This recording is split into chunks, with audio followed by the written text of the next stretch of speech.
Nos encontramos con Enrique Oz, miembro de CNT Bilbao y colaborador de Irola Irratia, que en esta ocasión y de cara al 1 de mayo se ha prestado a explicarnos ante los micrófonos de Irola Irratia cuál es la posición de la CNT de Bilbao. ¿Nos puedes explicar así a grandes rasgos cuál es la situación que estamos viviendo actualmente en el terreno laboral, social y económico? La pregunta, casi nada la pregunta, ¿verdad? Todo lo que abarca la situación actual que estamos viviendo en el terreno social, laboral y económico. Hablar de ello nos podría llevar tranquilamente todo el fin de semana o más de un fin de semana. Entonces trataré un poco de sintetizar todo lo que pueda la respuesta, de acotarla, teniendo en cuenta que lo social está íntimamente ligado a lo laboral y es imposible hablar de lo social y de lo laboral sin mirar de reojo a la economía. Es decir, los tres conceptos están relacionados entre sí. Si voy un poco al plano social, nos estamos enfrentando a una situación que solo conocíamos por las películas de ciencia ficción, la literatura de ciencia ficción, es decir, el género, vamos a llamarlo así, catastrofista. Era impensable o para nosotros era impensable que viviésemos una situación como la que estamos viviendo ahora. ¿Por qué? Porque se nos ha educado de manera que tenemos o que debemos entender que vivimos en unas sociedades técnicamente muy avanzadas, con una red de saneamientos, con carreteras asfaltadas, con servicios de limpieza. Luego, esas situaciones de pandemia se nos ha transmitido la idea que solo se dan en lugares, vamos a llamarlo, a miles de kilómetros, y que son zonas geográficas del planeta donde no se dan unas condiciones como las que acabo de describir que tenemos aquí. Entonces, claro, se nos vende esa imagen como que las sociedades más avanzadas tecnológicamente, como que estamos totalmente protegidas y como que eso de las pandemias ya está superado en la civilización en la que vivimos nosotros. Pero ahora mismo la realidad nos acaba de poner los pies en el suelo y vemos como no era verdad. La clase trabajadora como tal no tenemos la culpa de esta situación, y no tenemos la culpa porque nosotros no somos informados de que podía suceder hasta que ha llegado el momento de que ha sucedido. Ahora sabemos que desde hace muchos años la comunidad médico-científica está avisando de que esto se podía dar, pero como siempre sucede, los gobiernos, que no son más que títeres de la patronal y de la banca, hacen oídos sordos, guardan estos informes en el baúl de los recuerdos, o a lo sumo estos informes se debaten en las altas esferas donde normalmente no tenemos acceso ni sabemos de lo que nos están hablando muchas veces la clase trabajadora. Entonces, la máxima responsabilidad es quienes, sabiéndolo y conociéndolo, no han puesto medidas para que esto no llegase, o si llegase, a haberlo podido resolver de otra manera. El caso es que ha llegado y ¿qué nos encontramos? Con que hay que tomar unas medidas concretas, pero unas medidas concretas, ¿por qué? Porque se va a dar una situación de masificación en los hospitales que la red sanitaria, tanto la red sanitaria o de sanidad pública como la red privada, no van a poder contener esa avalancha que va a haber de gente no solo infectada, sino con problemas graves que al final pueden derivar en que sea una masacre lo que sucede aquí. Entonces se tienen que tomar obligatoriamente unas medidas para que ese contagio esté contenido y la red sanitaria pueda servir y pueda ir sacando adelante pues una situación que de otra forma colapsaría todo el sistema médico. Se toman unas medidas de confinamiento que, claro, suena cachondeo que haya un confinamiento un fin de semana y de repente el lunes haya que trabajar. No tiene mucho sentido. De ahí que de organizaciones de clase trabajadora, organizaciones sindicales como la que yo milito, la CNT, desde el primer momento dijimos que de confinamiento nada, que lo que había que hacer, confinamiento, lo que había que hacer era parar toda la actividad laboral no esencial. Esa fue la reclamación que hicimos desde un principio. Tardó 2 semanas el gobierno en tomar esa decisión porque veía que si no iba a ser francamente difícil poder contener el pico, como le llaman, del cuadrante en el que te hacen con las dos coordenadas en ángulo recto de cómo va subiendo el caso de contagios. Entonces, para contenerlo era inevitable o es de sentido común que había que parar toda la actividad laboral y dejar solo lo no esencial, pues lógicamente para que podamos tener abastecimiento de alimentos, abastecimiento de la sanidad pública, abastecimiento para que podamos tener calefacción, para que podamos tener unas condiciones de vida dignas, ¿no? Para eso se llama los servicios no esenciales. ¿Qué ha sucedido? Que al final, poco a poco, los servicios no esenciales se han mantenido durante 2 semanas y nuevamente se va recuperando la actividad poco a poco, teniendo en cuenta que puede haber un repunte de los contagios. Es una situación que ¿quién la está pagando? Pues lógicamente la pagamos la clase trabajadora, como siempre. Se está despidiendo a gente, se está aprovechando para despedir a gente, se crea una situación crítica, por ejemplo, para los autónomos, para los trabajadores de TT, para los trabajadores inmigrantes, algunos que estaban en situación no regularizada, pues lógicamente esto les afecta de una manera directa. Se están utilizando los ERTEs para evitar así para despidos, se están utilizando también en algunos lugares los ERTEs para que tengan que mantenernos, como siempre, el sistema público, y sin embargo empresas con grandes beneficios que no quieren asumir ni siquiera un par de meses el mantenimiento de los salarios de sus trabajadores. Se están dando situaciones de ERTE para luego también estar trabajando las empresas aunque hayan pedido ERTE. Es decir, se está dando tal conglomerado de desbarajuste que al final quien lo va a pagar, como siempre, la clase trabajadora. Poco a poco se están incorporando trabajadores a sus puestos de trabajo con unas medidas de seguridad que hay que exigir permanentemente, y esto está haciendo que parece ser que sople un poco aliviada la patronal y la banca, que son en verdad los que han estado detrás de esa presión para que se abriese un poco esa situación de trabajo única y exclusivamente esencial, para que se abriese poco a poco el abanico laboral. Lo estamos pagando la clase trabajadora, es así, y se ha visto claramente que para la patronal no somos más que materia prima de tributación fiscal.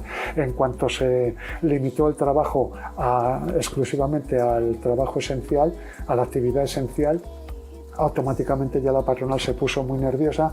¿Por qué? Porque nosotros para ellos tenemos la misma, o ellos tienen la misma mentalidad hacia nosotros que en la época esclavista.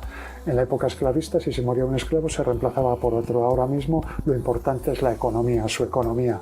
Y si por estar en esta situación dedicado solo al trabajo esencial, la economía se va a ver resentida, automáticamente la patronal ya está reclamando que no hacía falta tomar unas medidas tan drásticas, que con las medidas en las empresas es suficiente, etcétera, etcétera.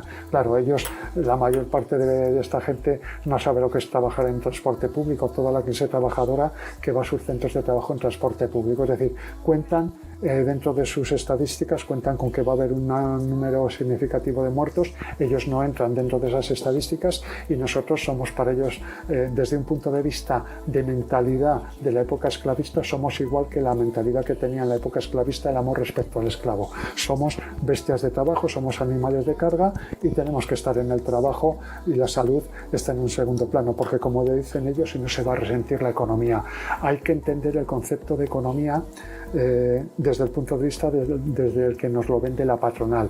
Para la patronal, la economía, bueno, para el común de los mortales parece que nos quieren vender la economía como que es un señor o una señora de 5 metros de alto por 5 de ancho, que tiene épocas mejores, peores, que enferma, no enferma. Personalizar un concepto abstracto como la economía consigue que haya gente que se lo crea. Y hay que tener en cuenta que la economía es un concepto abstracto y la economía es algo creado por los seres humanos, por unos seres humanos. Luego la economía, si va mal, es porque unos seres humanos han decidido que vaya mal. Hay que entender esto, porque no estamos hablando de una economía que se vaya en el justo reparto de la riqueza, no estamos hablando de una economía que se base en el apoyo mutuo, en la solidaridad. Estamos hablando de una economía inventada por unos seres humanos que se basa en la competitividad, que se basa en la precariedad, que se basa en la explotación, que se basa en esquilmar los recursos naturales. Por tanto, claro, si ahora mismo se da una situación en la que estamos viviendo con la actividad laboral, o se ha dado una situación en la que se estaba viviendo con la actividad laboral esencial. Resulta que viviendo con lo esencial la economía se resiente. Pues eso nos da una imagen de la economía tan absurda en la que se nos obliga a vivir, que necesita que esté trabajando continuamente la maquinaria al 100%, su engranaje económico, el capitalismo, necesita que esté al 100% engrasado, porque en cuanto baja un poco la actividad laboral se resiente. Pues eso da un poco la medida de la situación tan, vamos a llamarla, trágica por un lado por las muertes que se están produciendo, porque un sector de población lo está pasando muy muy mal, y al mismo tiempo es ridícula por ver que si no estamos trabajando en condiciones precarias, si no estamos trabajando incluso en condiciones de salubridad precarias, la economía, como se resienta un poco, se desmorona, que al mismo tiempo se ve la fragilidad del sistema.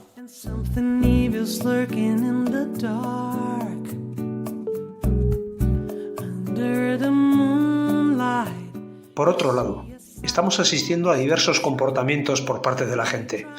¿Qué es lo mejor y qué es lo peor que se está viendo en esta situación?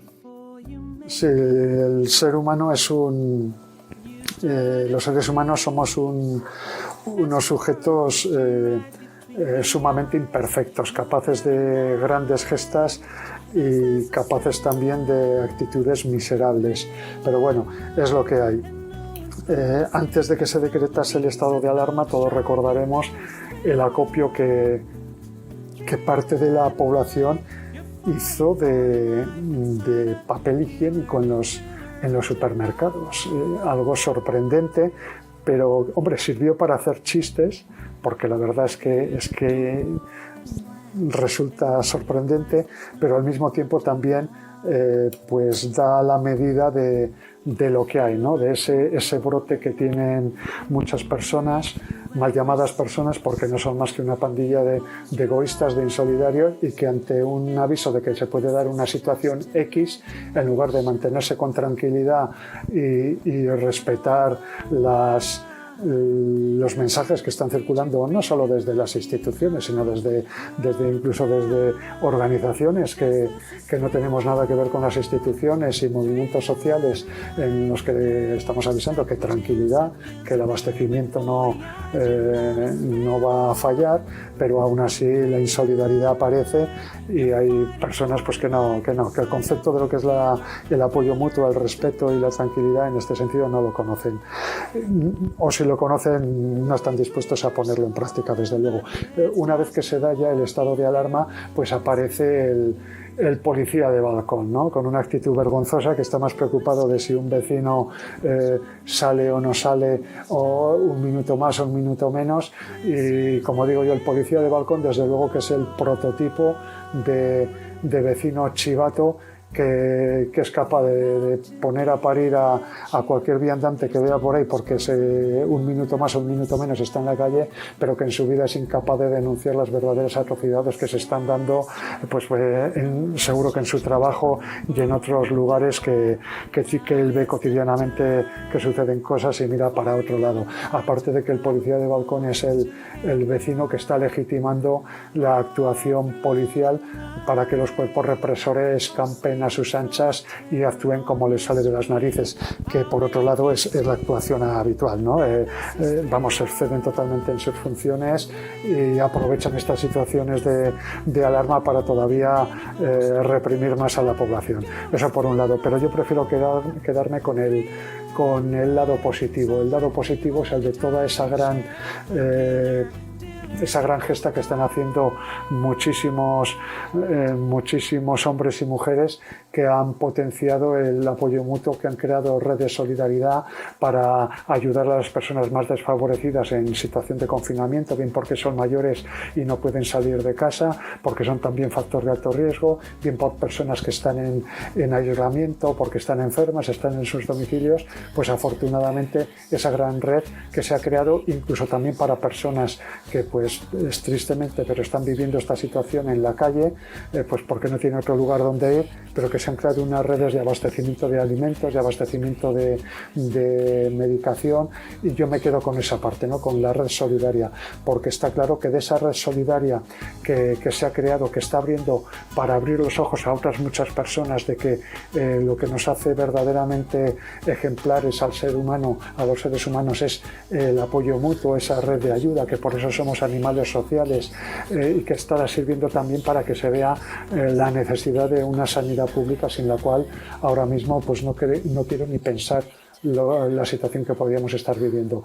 Pues como ya digo, prefiero quedarme con esa parte positiva, ¿no? El policía de balcón entiendo que es una minoría, entiendo que él solo se retrata a sí mismo y que más le vale recapacitar sobre su actuación. Prefiero quedarme con la mayor parte de esa sociedad que está mostrando esa solidaridad y que yo creo que es un punto de partida muy interesante para que una vez que pase todo esto, o por lo menos se suavice, de manera que podamos analizar la lección que nos está dando el COVID-19, para que aprendamos la lección que está dando desde un punto de vista de que el apoyo mutuo y la solidaridad es el camino.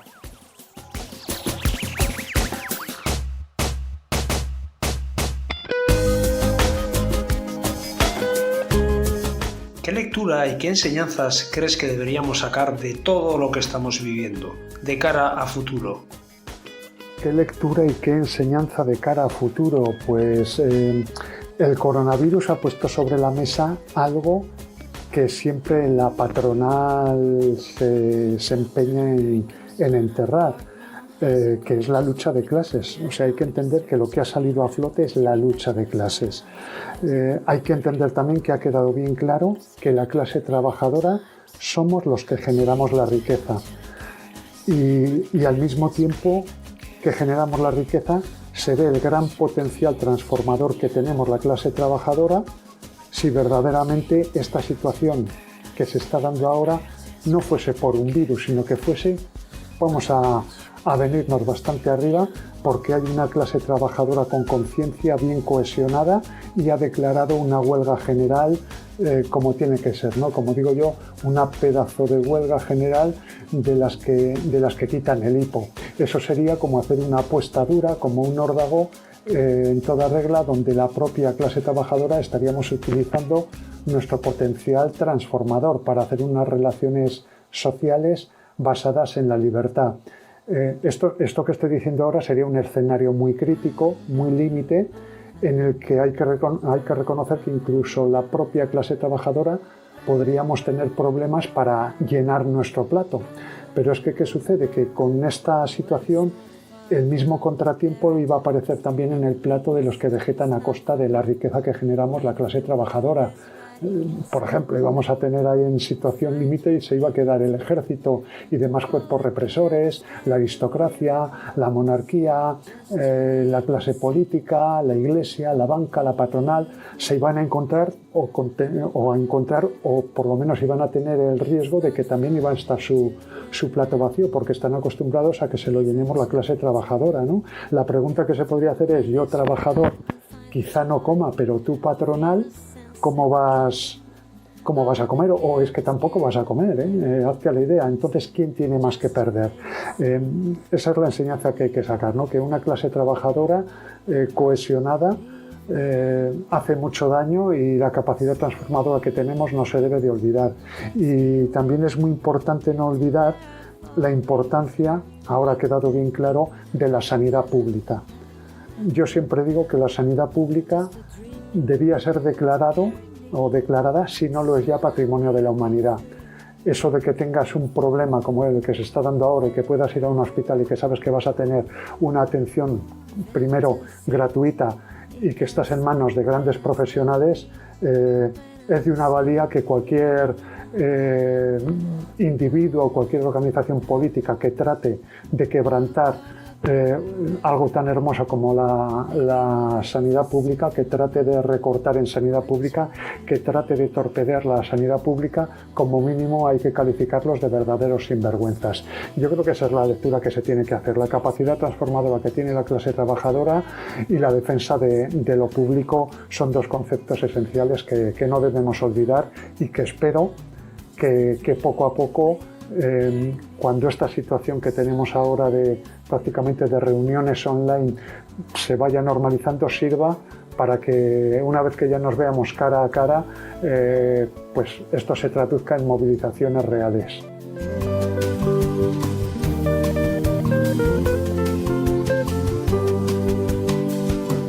Muy bien, Enrique, muchísimas gracias por todo. Hasta aquí hemos llegado. No sé si querrás añadir alguna nota al final, pero bueno, por nuestra parte, esto es todo.